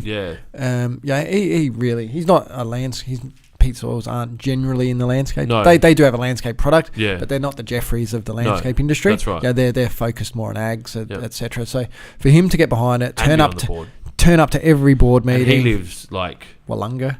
Not travels. Globally with his biobin business, which is kicking a lot of goals. And again, he's surrounded himself with some exceptional people that support him. But I take my hat off to these guys. Frank Ross is probably the most active board we've had. I don't think anybody in my time on the board has given as much time as Frank Ross. Has he's in and out of meetings. He's trying to run a business as well. I think you get to a point. I mean, Frank's obviously been in business for a long time. And I think you get to a point where you want to give something back, and you can afford to time wise. And he's at that point now where he's like, well, this industry's given me so much. Now I want to give something back to it. And he's as his son's grown up and into the business and stuff. I was saying to Nika, like it's rare for someone to get on the board of anything, in my opinion, without their own selfish agenda. And that was as a percentage. That was hard for me in the early days, because I had this agenda of Newtons and success and everything. But I managed to let that go because I genuinely would like to see this industry succeed. I do too. I just don't know that I could do it by being on the board. Look, and because there's a lot of other roles people can play in this space. And look what we're doing here. This is a perfect example, highlighting more profiling the industry, building that brand, talking about it, the social media stuff. There's stuff that the board does, and we as a collective, we need to encourage, embrace that, and drive for change and get people on board. Over time, I think we really need to sell ourselves as a major employer. You got and there's stuff around the pools and spas. There's stuff around nurseries, landscape. We all are intertwined. So how big is this industry? I reckon there's a percentage of what we do probably as a concrete company. The membership alone of the MLSA would have 500 plus employees. Because you look at Outside Ideas, LCS, Garden Grove and Newtons, that's 400. Exactly. Roughly, based on my general knowledge. You got, so we might even be pushing 1,000. You got some big numbers. You got like the residential landscapers with 10 to 16 or 16 good example number, Clint. No, 10 to 15. I said 16 because I reckon Distinctive had 16 like leading into the Christmas period. So what do you see as the next? Do you think you'll remain on the board if elected for much longer? Like, do you feel like you've done your bit? It's probably been a bit harder for me because I am a little bit more removed. Yep. So for you to be able to justify your position from a working... So we sponsored it through Hanson, Yep. etc. And my colleagues heavily involved in the quarry industry and association nationally and locally. Part of. Well, correct. Yeah. So, but we're also part of the landscape industry. So I'd like to see it out. I'd like to do another term and be involved still. I think we're on the cusp of some really... decent stuff, and we've helped a lot of people, and I think the awards night, was a big. Well, that's. I don't want to say it was a failure in the past, but it certainly didn't live up to the expectations. I don't think I've ever been to one. I think that was the first one I'd ever been. Well, $100 a ticket, you've got to perform. Yeah. And I think last year we did perform. Yep. And I think moving forwards, we'll continue to sell out, and I think. Well, that Inica's announced a week or two ago that the new. Venues and I think if we sold 400 tickets, they could handle it. Whereas it was only a 200 ticket thing. So and it's about profile. We got to get in the media more. We got to do more around the greater landscape space, and just do that well. I'd be interested, actually, anyone who is listening who's a landscaper, which is probably the majority of our audience. Comment under anything that we've got, if it's on our YouTube or on our audio Facebook thing areas. If there's something that you think that could be changed or that would be better around the landscape awards, and not just the actual dinner, but like how, because I spoke about the potential of flying in guest judges that were independent of the industry, and maybe like suppliers sponsoring an award at another level, and like giving a cash prize or a trophy, or we've like got to lift branding or stickers on your cut. Like if you win a medal, like you get that as a sticker for 10 years. I don't know, whatever it is. Yeah, and I think we need to be creative around some of this stuff. We're talking significant investment. You got people spending $300,000-$400,000 on a residential landscape, and to enter the awards as well, these guys have to have photographies done. There's money around that. Then they've got to pay for their guys. Like it's we just got to keep listening to feedback. We've got to be asking the right questions, and we've got to change. Look, I think the model we've got is good, and I think it's about tweaked. Doing more Not so much we've got to change. And I think also probably like everything's there now. Like I think the foundation is built. There's more scrutiny on the association and the board than there ever has been, because you're in a good time. Correct, and we've got something to offer finally. Yep. Yeah. So now what? You remember 10 years ago when you and I was kicking around, or 8 years ago? Well, I think we had nothing to offer. What you were going to market selling nothing. It was so hard. Just going, can you please be a member for $400 a year? Like the very, don't ask what your association can do for you, but what you can do for your association card. And everyone what are you talking about? Like this is. Whereas now there's lawyers, there's even help just with a pack, like there's their welcome pack with stuff in it, and their welcome pack's worth like $500. Yeah, there's vouchers for support here or Newtons and whatever. Yeah, we haven't done our welcome pack yet. I talked to Inika. It took me a little while, the other day. But we got some. I put some Newtons vouchers. We were gonna give away DK, like give an hour of his time. But you know what? That's it's just about measuring whether or not that's feasible, and if you're willing to do it. But like an hour. But that's value. That's something that a small one-man band is never going to do. Comes in and goes, I don't have a Facebook account. Can you help me set one up? Like that, it's easy for DK to do. Or we've been having trouble with our X, Y, or Z. Can you build a portfolio of some photos for? So yeah, but that's the stuff, and that's where we've got to be dynamic. We've got to be different. We've got to disrupt. Yep. I think there's probably some collaborational potential with the pool and spas and the master build. I think you're doing it anyway. I think there needs to be some more. You got nursery guys. But where does the nursery stuff go? Guys. Into landscape. Yeah. So I understand they got some biosecurity, and I understand that there's a lot more to nursery than landscape. I'm trying. Carl is. Yeah, well, Carl would be an amazing one. He's coming on. He's committed to coming on the podcast.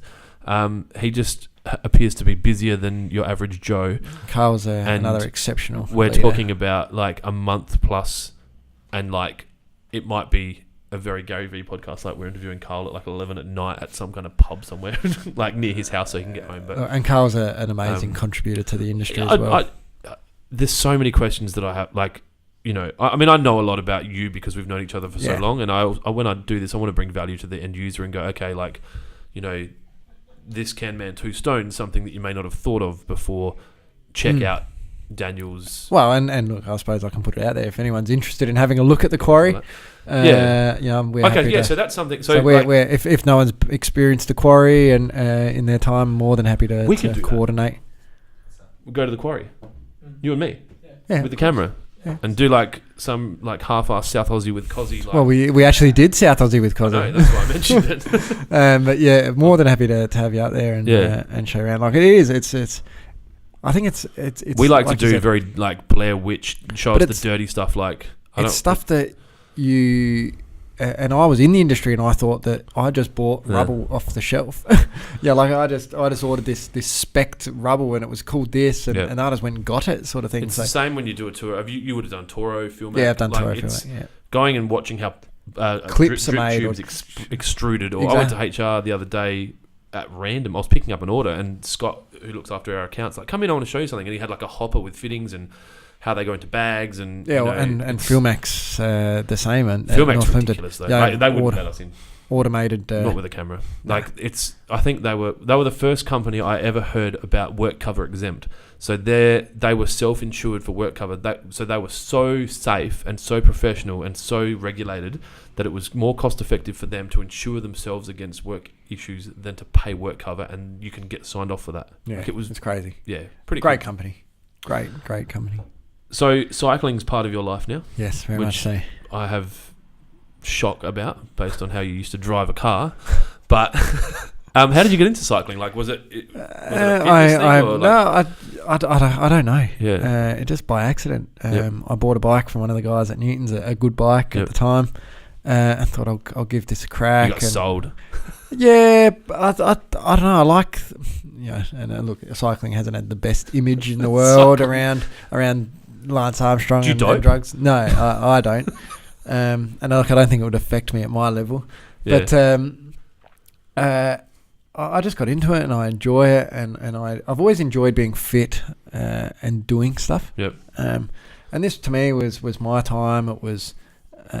A few hours on a Saturday or a Sunday or whatever it was, and obviously it's a bit more than that just now. Get on the bike and ride. I can just zone out. I can look, and I don't generally ride with headphones. I generally stick to myself and my thoughts. And is that a safety thing as well? Yeah, it's all safety. I see so many cyclists with headphones in. Dangerous. I'm like, what are you doing? I think I like data, and I read a lot about cycling data, and I train with a lot of data, and I've bought a lot of accessories, I suppose, and I enjoy that. Is it Strava? Yeah, Strava's a big one, but power and power meters, continue. And the numbers around the torque and all that through pedals and the efficiency of a pedal stroke. The Internet of Things for bikes. Yeah. So I just enjoy it. I enjoy evaluating how I've ridden, and I enjoy having structured training plans and all that sort of stuff. I'm on the cusp of I'm gonna get a coach. Yep. I'm not sure what for. To do what?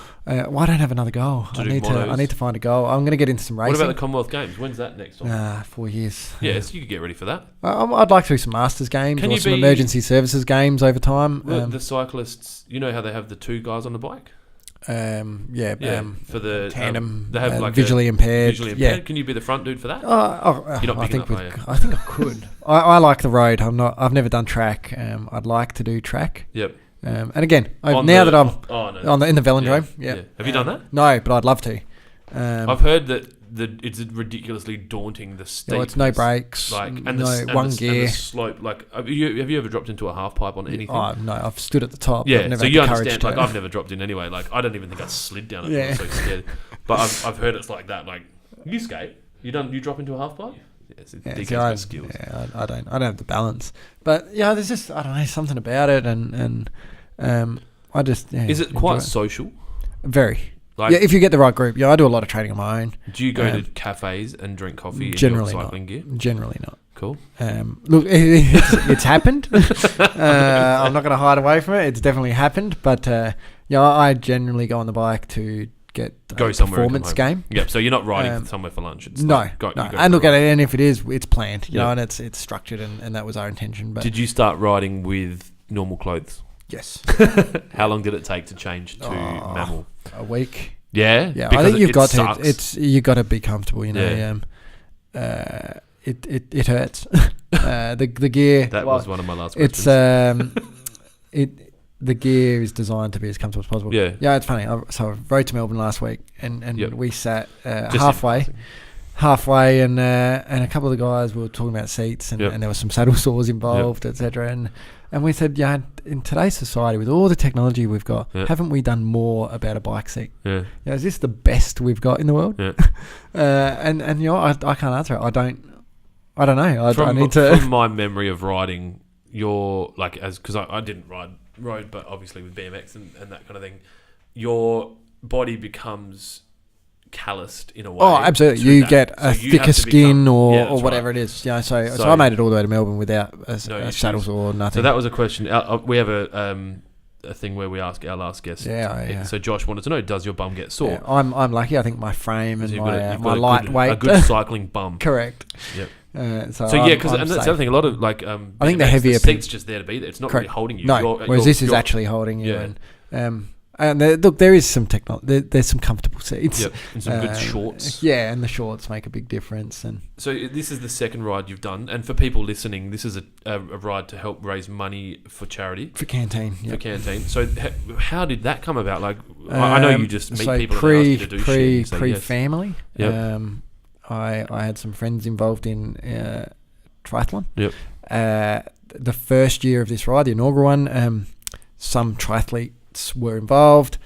A friend of mine liked a video at the end of the year one on Facebook, and I thought, well, what's all this about? And I must have been looking. I can't recall my decision making process, but I can imagine that I was sitting there saying, I need to do something. I want to go. I want to look forward to something. Yep. And so that was on a Friday night. Monday I rang in 2015, and in the October of 2016, we set off on our first little journey to Melbourne. And that's how many days? 7 days, 1,060 kilometres. Beautiful ride. And I guess the weather will dictate. So year one was pretty tough. So the first few days were okay, but by the time you get down to Mount Gambier, it obviously gets pretty cold. Yep. We dealt with out of Warrnambool on day 5, which is a pretty big day so you're on the back of a 205 kilometre day between Mount Gambier and Warrnambool, which we had decent weather for. Day 5 is Great Ocean Road, so Warrnambool to Apollo Bay. They do this. Apollo Bay is such a beautiful place. So you spend about 100 kilometres doing London Bridge or the Arch, whatever it's called, 12 Apostles. You're doing all the scenic stuff, and then so it's a 170 kilometre day. Yep. You then get to the Otway rainforest, and it goes down a long way, so and very fast. Down, you're about to come back but everything that goes down must come back up. So, or the other way. But I get it. There's 9 or 10 kilometres, maybe even 15 kilometres of climbing out of the rainforest. And that's the hardest thing. You're 100 kilometres in. You're on the day, but after the hardest day you've had. You're 600-700 kilometres into the actual bike ride, and then you climb that day 2,000 vertical metres. So to get to Norton Summit's about 300 vertical metres. So you're doing Norton Summit 15 times. Sorry, 7 times in a short length.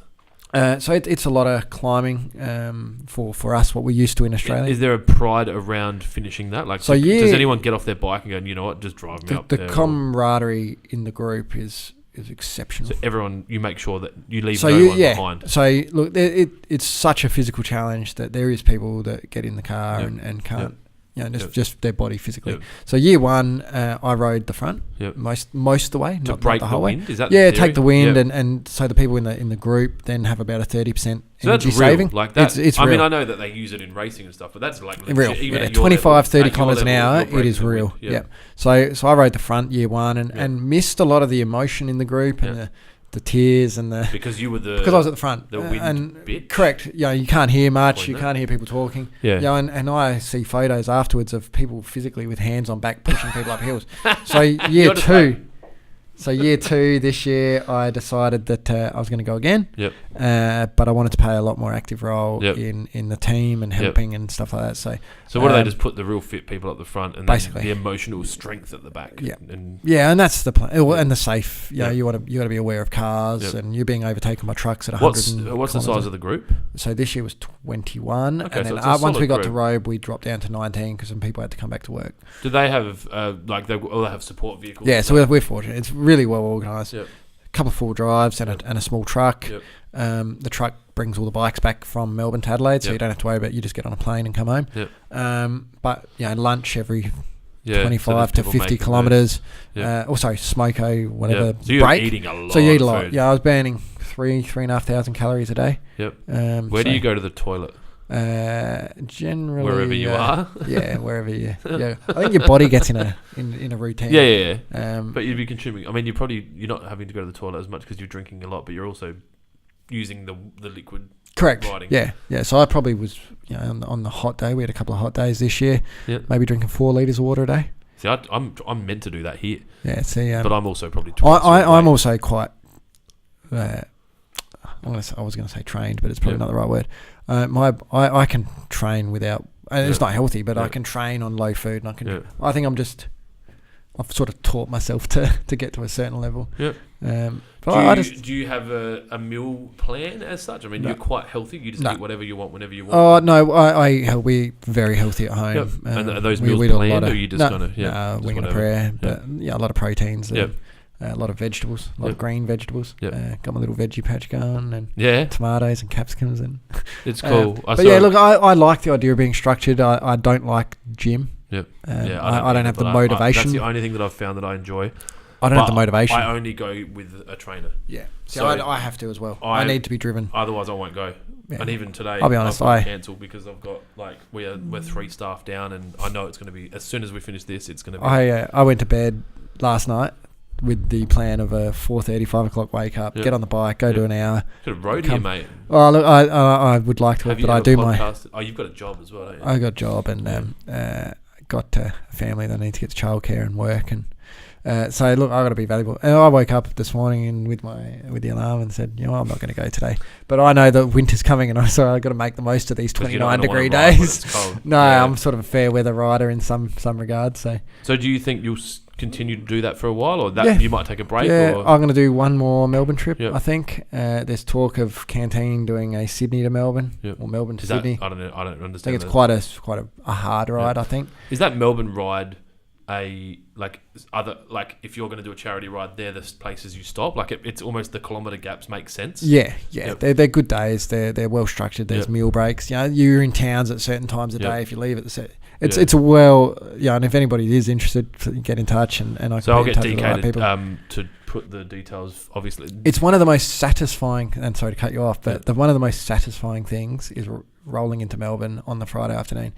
Knowing that you did it. This year we raised $235,000 for Canteen. The emotion. That money goes to supporting families that are affected by cancer. Correct. Yep. Yeah. So supporting kids that have been impacted by cancer in some way, whether they're struggling with it themselves, mum and dad, lost a parent. So this year we had 2 Canteen members come with us.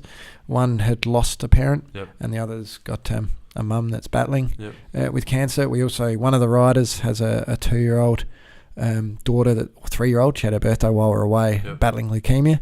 And then one of the volunteers that's given up a week of his time to drive a car with us to keep us safe has given up a week of time with his terminally ill wife with a 13 or 15-year-old kid. So it was so much perspective and that's what it was. It puts you don't have your work phone with you, you don't have a phone with you, it's in the backpack in a trailer. So to really, I'd have my headset on and be like, yep. But you just, I think every now and again when you're a busy person, you need this perspective in life to really ground you.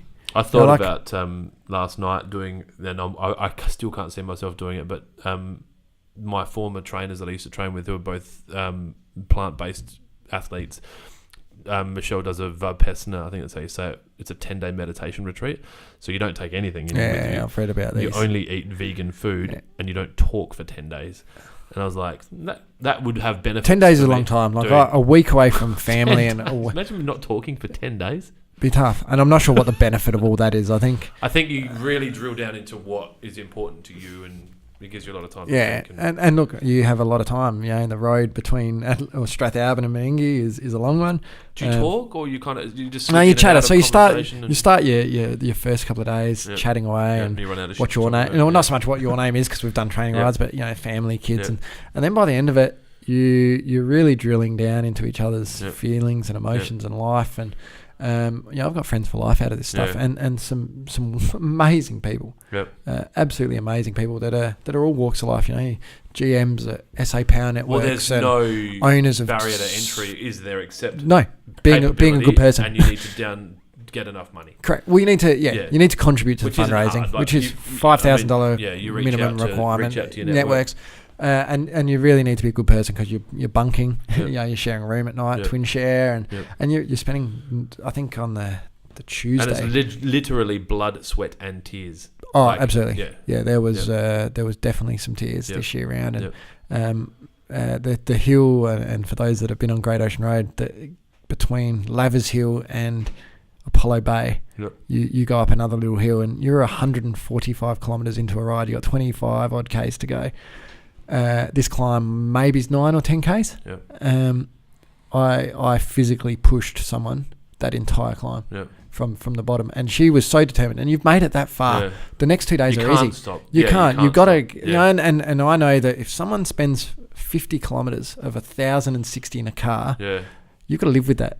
And there's other people in these rides. Because I don't want to see someone.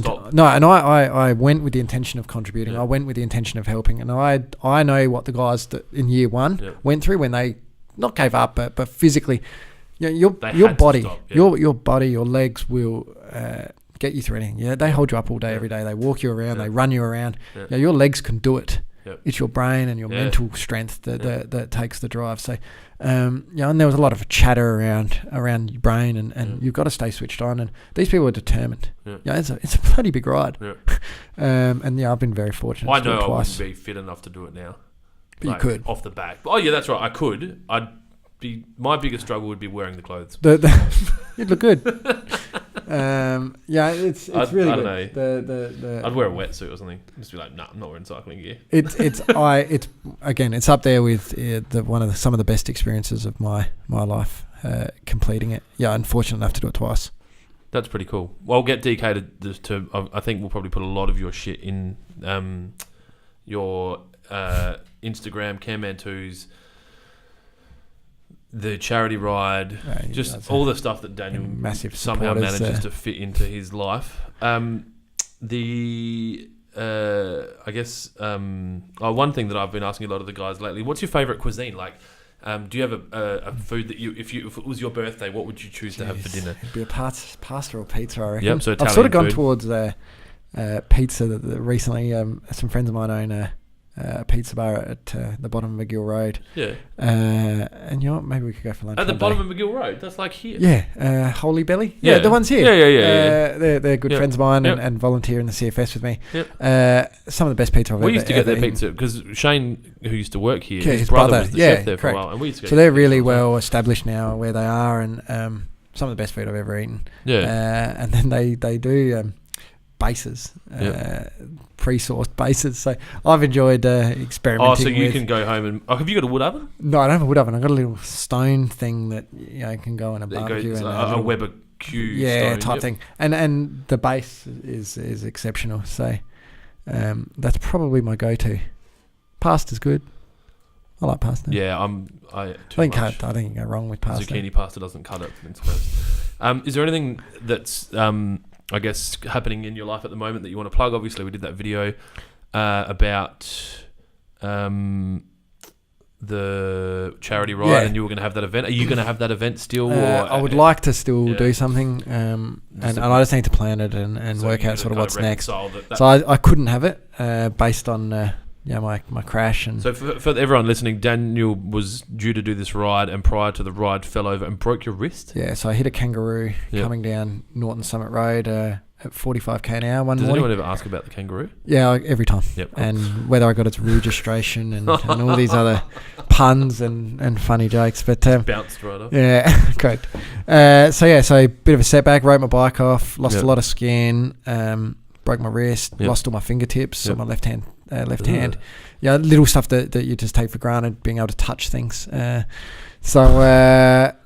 a fair bit of my palm. So that was a fair setback, but I knew I had 8 weeks to recover. Average bone takes 6 weeks. And so I thought I can get through this. So your legs can still work, so you can. Yeah, correct. I mean, I lost a lot of skin on my legs, but with that's not as bad. The right treatment, you can silver a lot of silver bandages. So that meant daily bandage changes for 10 days. So dealt with all of that. Unfortunately, got a staph infection in my right knee. That if anyone's ever had staph, it makes you really sick. And run down and nausea. Like I really struggled with it, but didn't know what it was. I thought I'd caught a cold. My next door neighbour's fortunately a GP. And I happened the one with the pool, the other one. Yeah, no, the one with the pool. Happened to be talking to her. Happened to be talking to her on the driveway and said. She was asking how I was recovering, and I said, "Oh, look, everything's good except I've got this on my knee." And she took one look at it and said, "Mate, that's a staph infection. You better go see a doctor." So I just did see a doctor. A week of antibiotics for that, and as a consequence of that, the wife goes back to work after 12 months maternity leave. Daughter goes to childcare. Comes home with a cold, and within 24 hours I was in hospital with pneumonia. So day in hospital. Childcare is quite handy to free up some time to work. But so yeah, meant a week. Grenades of illness that they bring home. Meant a week off work. And pneumonia is a tough one.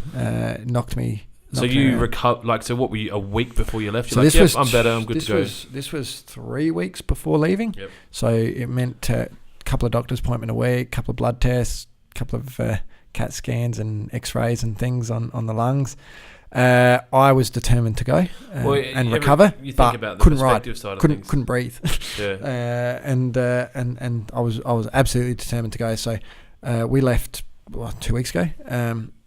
The weekend before was Easter. I took my last antibiotic on the Sunday of Easter. And I was fortunate enough to be able to go for a bike ride. So I went and had 110 kilometres to myself and rode up to Williamstown and just on my own and just really testing the lungs and the body and I felt good and I felt like I had a ride to Melbourne in me. And so sort of trained a couple of times during the week and then set off on the Saturday and again it's not a race to Melbourne. We're only as fast as the slowest person. So and I think I rode into some form and got fitter and stronger and I'm feeling pretty good still. So I've had a week. Look, I'll be honest, I got sick while we were away and I didn't think I'd be able to go on.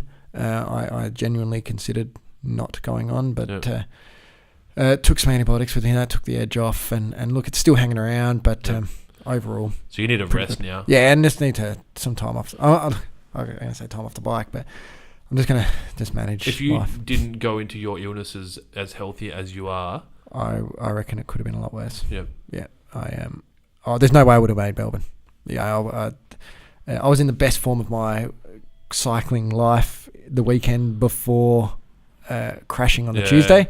So and we were fortunate at the time of the year, had all summer to ride, etc. So and the hospital said to me, if you were younger, more older, elderly, you'd healthy. probably be in hospital for a few days, if not a week. So to only spend a day in there and on the drip and get it all sorted. Can people still donate to that appeal? Yeah, absolutely, to your absolutely. appeal So there's an Everyday Hero page. So for those that want to get around it, the one thing that attracts me to Canteen as a charity is how well they use their money. Yeah, I was going to ask you that before, but I didn't want to ask in case the answer was bad. No, so they're very... Their admin fees aren't stupid. No, There's no board of directors getting $1 million each. Correct. They're the way they use their money is exceptional. And they're not just one cancer. They're all forms of cancer, and the support, like that, but I get that. the support network around family and kids and my life with my daughter and seeing you with kids, and I suppose your perspective changes around some of that stuff, and I'm in a position to give and raise money and fortunate enough to have an amazing network of friends and family that get around me. but if whilst I'm fortunate enough to be able to give and do, I want to be able to do that. Yeah, So I hear that. It's sort of moved a bit. The next guest, I don't know who it's going to be yet. Okay. So I need you to ask a question of someone that is peripheral to the landscape industry. Perhaps Carl? Carl can't come on for a little while because he is busy with life. So what if you had a landscaping podcast, what would you ask the guest?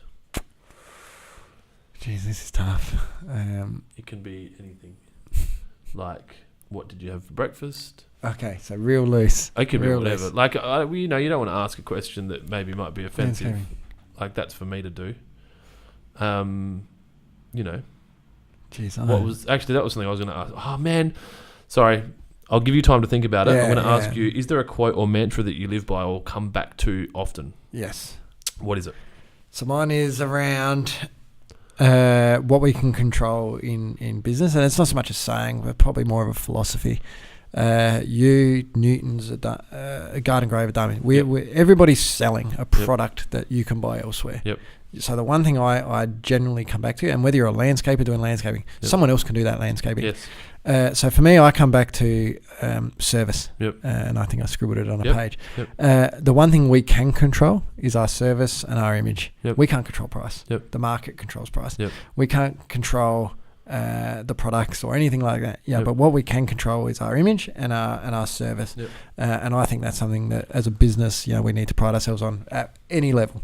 And so I've lived by that for a long time. Yep. And I think that's testament to the way Newtons conducts themselves in the market. I think it's, and I'm trying to instill in Hanson and wherever else I end up in life, that's something that I live by. Separate from the crowd. Correct. Yeah, not necessarily disrupt, but I think the challenge is to not physically go, you should do a positive review, but the challenge is to create an environment for someone that they're willing enough to go, I'm going to review that in a positive manner. Well, no one does positive reviews. Correct. Unless they have an exceptional experience. Correct. So you need to create that exceptional experience. Yeah. That's a good one, actually. If it's like treat every customer with, I guess, the attitude that would drive them to give you a review. And I suppose leaning on that is that treat every customer, whether they're spending $1 today or $1,000 today, like they're someone spending $1 million today. And we lived by that at Newton's. You and I, and I remember I'm starting to see the benefits of treating everyone the same now because they're all graduating into their next stages of. And that's what you can do. You can control it. Yeah. I think it comes. Your $1 customer today might be $1 million customer in a year. Yep. So don't treat them any differently now. Yep. And harbour that and build that relationship. So I very much live by that philosophy in everything I do. Do you read? On and off. Listen to audio? On and off. No, I'm more of a reader. Yep. Not the greatest. Yep. I've got some books I need to get through. I've got a couple of Cadell Evans books. Yep. I've got a couple of Obama books. I've just started Barefoot Investor. Yep. I've downloaded that and not listened to it. I feel like I want to listen to it, but I'm like, this is just some more bullshit. Like I'm in chapter 2. Have you read it? Yeah. I'm in chapter 2. I am pretty good with the way I use money and do things. There's certainly some stuff that I've gone and done. Yep. I've created some of these other bank accounts and moved some money and learnt that I don't need to have a sum of money for a rainy day. I can have a percentage of that sum of money for a rainy day, and I've got to use the money I do have available to me in a better way. Yep. It probably encouraged me to. I think with my busy lifestyle, I've got my life. Yeah, I've got life insurance. I got this. I got that. I've never shopped it. Yep. Never shopped my electricity. Never shopped my water. Yep. Well, not water. You can't do water, but gas, etc. But so you could do a cost analysis of rainwater tanks and a pump versus correct. And so I've probably from waterpro.com.au. No, I've probably encouraged myself now to spend the next 6 months sorting out some of those things. I think the book you could probably save $5,000 a year if you get it all right. One of our 12 values is treat money like blood, and I've said it before. It's there to remind me to start looking after money better because I have very low regard for money because there's a guy called Grant Cardone who's an absolute mental psycho. Like he wrote a book called 10X, and it's just about you'll win if you just do 10 times more than everyone else. And his theory is if you need more money, like if you need to save money, you're not working hard enough. Go out and make more money. and then make more money, and then you can afford to throw it on the ground. So I'm kind of a hybrid of those where I'm just like, oh well, if I need more money, I'll just make more money. I think hybrid's a good word. I take a little bit of all this and this and this and my experience and where I am in life and try and put it all together and try and do the best I can. But I think I've been through only the first few chapters encouraged to just shop around a bit and make money work, I suppose. Make it work for you, right? Yeah, just especially if you're going to choose to be an employee. Because your income is fixed, correct. So it's what you do with it that correct. makes the difference. I can't necessarily change it overnight, or I can't get more sales today or tomorrow. Side hustle and sell your wares. So so that's my sort of next 6 months, I think. If someone wanted to have your job in 10 years, what should they be doing today? I think exposing themselves to what we were exposed to. Yep. Working in a company, a peripheral business, hardware. I don't think. I think you need to experience small business. You work your way up. Yeah, I just think you need to. Like you can't go to uni and then get a job selling Careman 2 Bluestone off the back of a Bluestone. No, I think you need experience to be able to do what we do. Yep. You do, I do, whatever. Yep. I think, and that comes with, whether. I look at politicians and I think, there's a big difference between politicians that have had a business career versus a politician that's the way they interact with small business, or a politician that's had a career political life. I think that's the same for corporates. I think that's the same for family business. Yep. If you've got a wealth of experience behind you in all sorts of different things, you're going to be a better. Well, you think about like judges and police officers that have had experience outside of that, and real life. Like the best, I've always thought the best police officers are former criminals because they know how people are thinking, and they tend to be more empathetic to what's going on, and they're solving a problem, not just locking it up and and that's the similar thought process I think my success has been around all my experiences. I've had everyone's it's like that, isn't it? Look, it's one of those things you just sort of get on and I don't think I'm entrepreneurial, but I think I'm a big entrepreneurial tendencies. I think at a broader level. Yeah. And I don't like doing things. I agree with that, and that's not like when I said at the start of this that you can be an assassin or a ninja, like you have that ability to think like that, and that's why Frank would have enjoyed having you there and benefiting from that, because it's like we need to get this truck from here to there. Like and I enjoy that. It wasn't shit, I enjoy it. I don't like doing things twice, especially if they don't work. So I'd like to problem solve, I suppose, and project manage change. I think we're always changing. Business is changing. Life's changing. Gains. Yeah, and I think the sales market is what it is, and so if you can tidy up the back end, and be more efficient, you make money there because you can affect your costs. Correct. So, what's your question for our next guest? Really, geez, this is tough. I wasn't prepared for this, and I should have been because I've been listening. Yes, and I knew it happened. Well, what we'll do is we'll let you off. What you can do is comment the question underneath YouTube when it goes live. Because I'd like to know who it is. I think but the it next doesn't person. matter. That's the whole point of it. Something fun, like what's your view on peas and gravy, or do you eat your salad with your lasagna or after your lasagna? I'll comment something for my wife. And if she got this far into a podcast, I'm very impressed, and I love it. This is a long one. We've been chatting. This is good. Oh, dude, I don't even know what time it is. But I don't either. I haven't looked at my phone once. No. Well, I don't even have my phone. I had to give it away. I'm scared about what's happened. In the background, there's a business running that I'm meant to have some involvement in, especially today. So thank you so much for coming in, man. I really appreciate it. It's been good. I got you this T-shirt. So it's a medium. I don't even know if you're a small, but I'll be a medium. So next time you go to a corporate golf day, you're a legend. You can represent Waterpro and Adidas. Thank you. And probably on a Wednesday, we're about to start Waterpro Wednesday. So anyone listening, tune in. Check out our socials. We'll be talking about a promotion that we're doing, wearing Waterpro gear on a Wednesday, and hashtagging Waterpro Wednesday, and tagging us in there. Thank you so much for coming in. Thank you. Hope everyone enjoyed it. Be nice to each other, and we'll talk to you again next week. Cheers.